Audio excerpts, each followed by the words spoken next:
बिस्मिल्लाहिर्रहमानिर्रहीम। अस्सलाम वालेकुम। 19 अप्रैल शाम 6 बजे तक की सूरत हाल पर बात करेंगे। मैं ये समझता हूँ कि जब से शहबाज शरीफ वज़ीर-ए-आज़म बने हैं ये उनके मुश्किल तरीन और भारी तरीन 9 घंटे थे। क्यों, उसकी वजूहत मैं आपके सामने रखता हूँ। आसिफ अली ज़रदारी, जिनके बारे में कहा जाता है कि जो उनके हामी हैं कि एक ज़रदारी सब पर भारी, जो वो भारी साबित होने जा रहे हैं वो सबसे ज़्यादा शहबाज शरीफ पर भारी साबित होने जा रहे हैं। उन्होंने जिस तरीके से बारीक वारदात डाली है, आइनी ओहदे अपने पास रखे हैं, मज़ीद आइनी ओहदे लेना चाहते हैं, मुश्किल वजारतें, ऐसी वजारतें जिनकी वजह से बैकलैश आएगा, जिनकी वजह से अवामी रद्द-ए-अमल आएगा, जैसे मुईशत समेत ऐसी वजारतें जिनकी वजह से उन्हें पता है कि उन पर सबसे ज़्यादा मसला बनेगा, वो उन्होंने बड़े तरीके से मुस्लिम लीग नून के पल्ले डाल दी हैं। साथ ही वो हर बात अपनी मनवा रहे हैं और तमाम इत्तेहादियों को वजारतें दिलवा रहे हैं, लेकिन साथ ही जिनको वजारतें नहीं मिली उनके सामने भी वो अच्छे बन गए हैं कि देखें आपको क्योंकि वजारत नहीं मिली इसलिए बिलावल जो है वो हलफ नहीं उठा रहे। शहबाज शरीफ के लिए मसला यह है कि पहले तो काबीना बन नहीं पा रही थी, काबीना बनी, काबीना ने हलफ उठाना था तो फिर मसाइल शुरू हो गए। सबसे बड़ा मसला तो ये बना कि जब बिलावल भुट्टो ज़रदारी ने कहा कि वो हलफ नहीं उठाएंगे, पहले जो PDM के हामी हैं, जो अपोजिशन के हामी हैं, जो अब इस हुकूमत के हामी हैं, जितने भी सहाफ़ी, उन्होंने कहा जी कि क्योंकि बिलावल साहब पाकिस्तान में नहीं होंगे, वो लंदन रवाना हो चुके होंगे, इसलिए वो हलफ नहीं उठाएंगे। लेकिन वो तकरीब हलफ बर्दारी में मौजूद थे, उसके बावजूद उन्होंने हलफ नहीं उठाया। और इस हवाले से हमारे दोस्त यासिर मलिक और दुनिया न्यूज़ के रिपोर्टर हैं, बड़े ज़बरदस्त, उन्होंने सबसे पहले ये खबर ब्रेक की कि बिलावल भुट्टो ज़रदारी तकरीब हलफ बर्दारी में मौजूद थे लेकिन उन्होंने हलफ नहीं उठाया।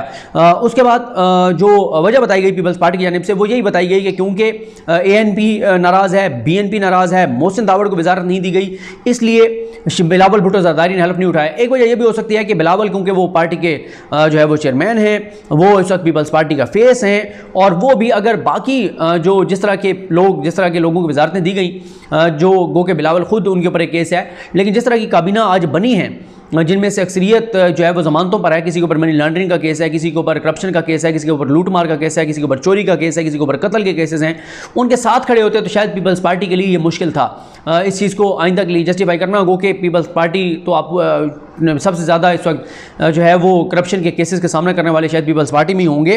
ख़ुद आसिफ अली ज़रदारी पर फेक अकाउंट्स का केस है, मनी लॉन्ड्रिंग का केस है, अदीफ फरियाल तालपुर है, बिलावल का उसमें नाम है, तो ये सारी चीज़ें हैं। अब इसमें मसला ये है कि शहबाज शरीफ ने बड़ी मुश्किल से ये की काबीना बनाई। काबीना ने जब हलफ, साथ ही ये वाला मामला आ गया बिलावल वाला। अच्छा, उसके बाद क्या हुआ कि जो मुस्तफ़ा नवाज़ खोखर साहब हैं उन्होंने भी हलफ नहीं उठाया। मुस्तफ़ा नवाज़ खोखर ने इसलिए नहीं हलफ नहीं उठाया, जो मुझे लगता है क्योंकि उनको वज़ीर ममलकत बराए कानून बनाया जा रहा था, उनके ऊपर जो वफाकी वज़ीर कानून हैं जिनको कलमदान बताया गया कि दिया जा रहा है, वो है या दे दिया गया है आज़म नज़ीर तारड़ साहब। आज़म नज़ीर तारड़ वो हैं, जब आज़म नज़ीर तारड़ को अपोजिशन लीडर बनाना था सेनेट में तो पीपल्स पार्टी ने इसलिए मुखालफत की आज़म नज़ीर तारड़ की कि आज़म नज़ीर तारड़ वो हैं जो बेनज़ीर के कातलों के वकील थे, तो हम बेनज़ीर के कातलों के वकील को किस तरह से अपोजिशन लीडर में उसके साथ खड़े हों। अब आज़म नज़ीर तारड़ अगर वज़ीर कानून हैं तो उनके नीचे वज़ीर ममलकत, मिनिस्टर ऑफ स्टेट जो है वो ये होंगे, तो शायद ये भी एक वजह है। दूसरी बात यह है कि एक वजह यह भी है कि उन्हें पता है कि भाई मेरे पास तो कोई इख्तियारात ही नहीं होंगे, सारे इख्तियारात उनके पास होंगे, तो मुझे क्या ज़रूरत है। एक ज़ाहिर है मुस्तफ़ा नवाज़ खोखर साहब अपने आप को बड़े कद काट वाला समझते हैं, जैसे, लेकिन और वैसे भी वो हैं भी सही। जैसे उन्होंने एक पुलिस वाले को थप्पड़ मारा, अभी एक बुज़ुर्ग को जो घूंसे मारे, वो हैं कद काट वाले, इसमें कोई शक भी नहीं है, बड़े ताकतवर हैं। तो वो एक इतनी ताकतवर शख्सियत जो कभी बुज़ुर्गों को लिटा देती है, कभी पुलिस वालों को गिरबान पकड़ लेती है, थप्पड़ मारती है, वो कैसे एक आज़म नज़ीर तारड़ के नीचे वज़ीर हों। तो उनको तो कोई तगड़ी वजारत मिलनी चाहिए, जो इतना मजबूत आसाब की शख्सियत हो, इतनी मजबूत जिस्मानी जिनके पास एक पावर हो कि वो किसी के ऊपर भी हाथ उठा लेते हैं, तो उनको तो कोई तगड़ी वजारत मिलनी चाहिए। तो वो उन्होंने हलफ नहीं उठाया, ये भी एक शहबाज शरीफ के लिए परेशानी है। फिर बिलावल का जो है वो मैंने आपको बता दिया। अच्छा, बिलावल का मैं आपको बताऊं, मैं अभी अपने कुछ ट्वीट्स किए हैं वो भी पढ़ूंगा आपके सामने, लेकिन ये वो फैसला है, बिलावल आप देखें ना, नवाज शरीफ के पास ओहदों की भीख मांगने जा रहे हैं। मतलब आप अंदाज़ा लगाएं कि भुट्टो का नवासा किसके पास भीख मांगने जा रहा है? भुट्टो के कातिल ज़ियाउल हक के मुंह बेले बेटे के पास, जिनकी कब्र पे खड़े होकर नवाज शरीफ कहा करते थे कि ज़ियाउल हक साहब मैं आपका मिशन आगे बढ़ाऊंगा। जिस नवाज शरीफ को ज़ियाउल हक कहा करते थे कि मेरी उम्र भी तुम्हें लग जाए, वो नवाज शरीफ जो कहते थे कि भुट्टो जाली शहीद है, जो कहते थे कि बेनज़ीर अंग्रेज़ों के कुत्ते नहलाने वाली है, जिन्होंने बेनज़ीर की नंगी तस्वीरें, नंगी जाली तस्वीरें बनवाकर वायरल करवाई थी हेलीकॉप्टर के जरिए, वो सारा कुछ किया था, उनके दर पर बिलावल भुट्टो ज़रदारी जाएंगे ओहदों की भीख मांगने के लिए कि हमें ये ओहदे दे दें। ये वो फैसला है जिसकी कीमत पीपल्स पार्टी अपनी आइंदा की सियासी ज़िंदगी में अदा करेगी। और फिर यहाँ पर एक और अहम पॉइंट ये है कि देखें, अवाम एक चीज़ देख रही है, सबसे ज़्यादा इनको नुकसान हो रहा है। ये क्या कह कर आए ये क्या कर रहा है कि किसी को ओहदे नहीं चाहिए। भाई इस वक्त सब कहते हैं कि इमरान खान को हटाओ क्योंकि मुल्क के लिए ज़रूरी है, आवाम के लिए ज़रूरी है, आवाम गुर्बत से पिस गई है। लेकिन ये लड़ किस बात पर हैं? वजारतों के ऊपर, ओहदों के ऊपर, माल पानी वाली वजारतों के ऊपर। अगर आप आवाम के लिए आए हैं, कोई एक तो बोला होता, इन 16 जमातों में से कोई एक तो बोला होता कि यार ये चीनी महंगी हो गई है, घी महंगा हो गया है, बिजली महंगी कर दी है, कोई एक तो बोला होता कि यार आवाम को रिलीफ दो, कोई एक तो महंगाई के खिलाफ बोला होता, कोई एक तो किसी सब्सिडी की बात की होती। किसी ने बात नहीं की, सब ओहदों के ऊपर लड़ रहे हैं। इसका मतलब यह है कि आपको आवाम का दर्द नहीं था, आप आए अपने ज़ाती मफादात के लिए और उन्हीं ज़ाती मफादात को ऐसे आप लड़ रहे हैं। कोई एक बता दें जो आवाम के रिलीफ के नाम पे लड़ा हो। एमकेएम क्या लिया? एमकेएम ने 2 वजारतें, बस ये कीमत थी। कराची को क्या मिला? 2 वजारतें ले ली हैं, लेकिन उम्मीद काफ़ी है, मैं कॉन्फिडेंट हूँ कि 2, 4, 5, 6 दिन में पहली दूध और शहद की नहर जो है वो उसका इफ्तिताह कर दिया जाएगा।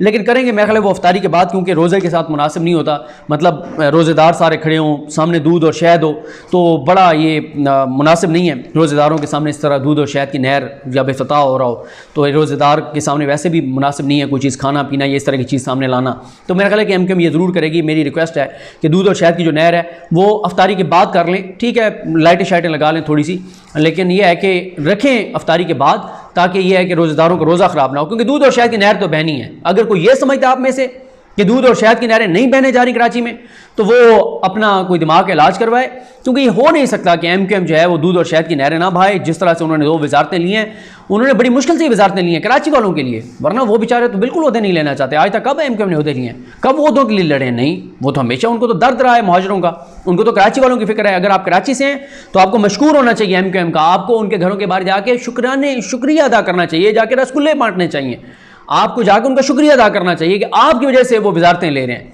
इतना मुश्किल काम बेचारे कर रहे हैं, इससे किस लिए? आप कराची वालों के लिए, ताकि दूध और शहद की नहरें बह जाएं, ताकि आपको कुछ मिल जाए, ताकि आपको देखें उस पीपल्स पार्टी से उन्होंने वायदा किया जिसने आपके हकूक गसब किए हैं, अब उन्हीं से वो आपको हकूक लेके दे रहे हैं। इससे बड़ी बात क्या हो सकती है? तो इसलिए दूध और शहद की नहर बहेगी। और मैं भी इंशाल्लाह ईद के बाद मैंने कराची आना है, तो मैं भी दूध और शहद की जो नहर होगी उधर ज़रूर इंशाल्लाह विजिट करूँगा, जो पहली नहर होगी। बाकी भी आहिस्ता आहिस्ता नहरें जो हैं वो उनके इफ्तिताह होते रहेंगे। उसके बाद जो एक और डैमेजिंग चीज़ हुई वो ही ओन चौधरी को जो इन्होंने बनाने का, ये वो चीज़ें जिन सब का बैकलैश जो है वो उनके लिए आया, शहबाज शरीफ के लिए आया। अब वो ये कि शहबाज शरीफ का बनाया जा रहा है, मुशीर बनाया जा रहा है कि इनको ओन चौधरी साहब को, जो कि इमरान खान साहब के साथ थे। लेकिन जब ओन चौधरी इमरान खान के साथ थे तो उस वक्त ओन चौधरी के बारे में जो ये हैं इनका क्या नाम है, अता तारड़ साहब, वो क्या कहते थे? क्लिप आपने सुन लिया होगा, लेकिन मैं दोबारा भी आपको सुनाना चाह रहा हूँ। वो क्या कहते थे, ज़रा सुन लीजिए। ये मुतालबा है कि पूरा जहान जानता है कि ओन चौधरी साहब जो लाहौर के और इस्लामाबाद की एलीट गैदरिंग्स में ड्रग सप्लाई करते हैं, उनको तो पंजाब काबीना में बिठाया हुआ है। क्या उनके खिलाफ भी कोई पर्चा कायम होगा? ये मैं आज मुतालबा रखना चाहता हूँ, और उनके खिलाफ भी कार्रवाई अमल में लाई जाए और उनके घर की भी तलाशी ली जाए और उनका ब्लड टेस्ट भी करवाया जाए। राना सनाब, ये मुतालबा है कि उनका ब्लड टेस्ट करवाया जाए। वो मनशात फरोश हैं, वो मनशात सप्लाई करते हैं, वो गैर अखलाकी एक्टिविटीज़ में इन्वॉल्व हैं, एलीट की महफिलों में। मतलब अजमत से शेख साहब कहा करते थे रीड माई लिप्स, जो मैं नहीं कहना चाहता वो भी आप समझ जाएँ। तो मैं भी आपसे ये कहूँगा, रीड माई लिप्स, जो मैं नहीं कहना चाह रहा वो भी आप समझ जाएँ कि अता तारड़ साहब ने ओन चौधरी पर क्या इल्ज़ाम लगाया था। अब इसको भी नून लीग जस्टिफाई नहीं कर पा रही। फिर एक और जो मसला इनके लिए बना हुआ है वो ये है कि 18 रोज़ हो गए हैं पंजाब में कोई वज़ीर आला पंजाब नहीं है। और हमजा शहबाज साहब को जिस तरह से पंजाब पुलिस ने वज़ीर आला बनवाया है, जिस तरह से डिप्टी स्पीकर को ख़रीद कर भी और धौंस धांधली और गुंडागर्दी और बदमाशी के ज़रिए अब वो हलफ नहीं उठा पा रहे। तो उनकी जो अचकन है वो दोबारा जो है वो उसके ऊपर सिलवटें पड़ गई थी बाहर खड़े खड़े, तो अब दोबारा उसको जो है वो भेजा गया है लॉन्ड्री के लिए, दोबारा इस्त्री करवाने के लिए, तो वो अचकन नहीं पहन सके। ये भी इनके लिए बड़ा मसला है। अच्छा, फिर इन्होंने जो दरख्वास्त दायर की उसके ऊपर एतराज़ लग गया, वो वापस हो गई। अब कल ये दरख्वास्त दायर करेंगे। उधर से जो गवर्नर हैं पंजाब के उमर सरफराज चीमा, उन्होंने कहा कि वो उस्मान गुजार को तो इस्तीफ़ा ही गलत है, तो वो इस्तीफ़ा, ये नून लीग का मुतालबा था कि वो इस्तीफ़ा गलत है, तो उन्होंने कहा उनका तो इस्तीफ़ा ही नहीं हुआ। उसके ऊपर उन्होंने कानूनी राय तलब कर लिया, वो एक नया कट्टा खुल गया। अच्छा, अब वो मामला भी अदालतों में जाएगा, वो एक बहरान है।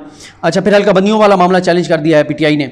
अच्छा, उसके बाद आज जो है वो बहरहाल आर्मी चीफ, एक सुख का सांस आया होगा शहबाज शरीफ साहब को, क्योंकि आज उन्होंने आर्मी चीफ से मुलाकात की और उसकी तस्वीर भी जो है वो जारी हुई है। और सबसे बड़ा जो मसला शहबाज शरीफ के लिए क्यों ये जो है वो 8-9 घंटे भारी साबित हुए, इसमें डॉलर का रेट 2.5-3 रुपये ऊपर चला गया। और उसके ऊपर शहबाज शरीफ के ऊपर बहुत क्रिटिसिज्म हो रहा है कि शहबाज शरीफ जो बड़ी तजर्बाकार समझे जाते हैं, जिन्होंने कहा था कि आके मुईशत को जो डॉलर है उसको लंबा डाल देंगे, उसको इतने जूते मारेंगे उस डॉलर को कि वो नीचे आएगा, ज़बरदस्ती उसको नीचे लाया जाएगा, उसको कान पकड़वाया जाएगा। डॉलर को जाके शहबाज शरीफ कहेंगे मुअत्तल कर देंगे, डॉलर को नीचे ले आएंगे, डॉलर को सजा देंगे और पूरा मीडिया देखेगा, कवरेज करेगा।